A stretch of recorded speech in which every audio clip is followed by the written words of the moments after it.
আচ্ছা, 30 বছর বয়স থেকে চাকরি করছেন, 60 বছর বয়সে অবসর নিলে কত টাকা পেনশন পাবেন? চলুন আজকে এই ভিডিওতে জেনে নিই।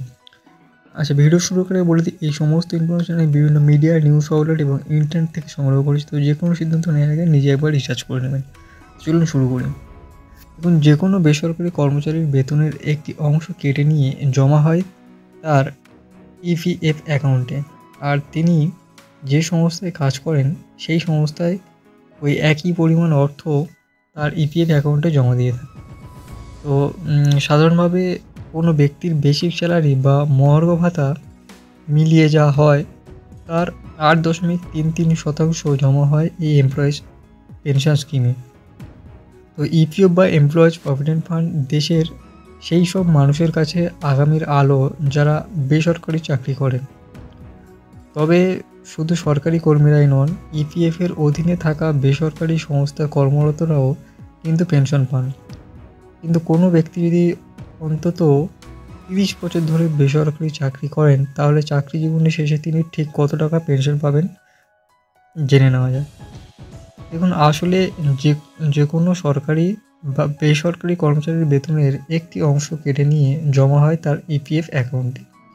আর তিনি যে সংস্থায় কাজ করেন সেই সংস্থাও ওই একই পরিমাণ অর্থ তার ইপিএফ অ্যাকাউন্টে জমা দিয়ে থাকে। সাধারণভাবে কোনো ব্যক্তির বেসিক স্যালারি বা মহার্ঘ ভাতা মিলিয়ে যা হয় তার 8.33% জমা হয় এই এমপ্লয়িজ পেনশন স্কিমে।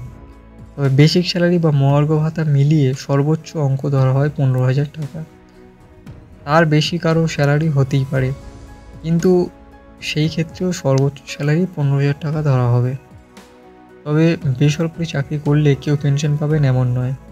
যে কোনো বেসরকারি কর্মচারীকে অন্তত 10 বছর কাজ করতে হবে এবং পেনশন স্কিমের অ্যাকাউন্টে জমা হওয়া টাকা ব্যবহার করেই এই মাসিক পেনশন দেওয়া হয়।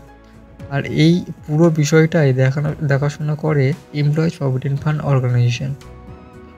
যদি কেউ 10 বছরের কম সময় চাকরি করেন, সেক্ষেত্রে তিনি ওই পেনশন কন্ট্রিবিউশনের পুরো অর্থটাই অবসরের সময় এককালীন হিসাবে পেয়ে যাবেন।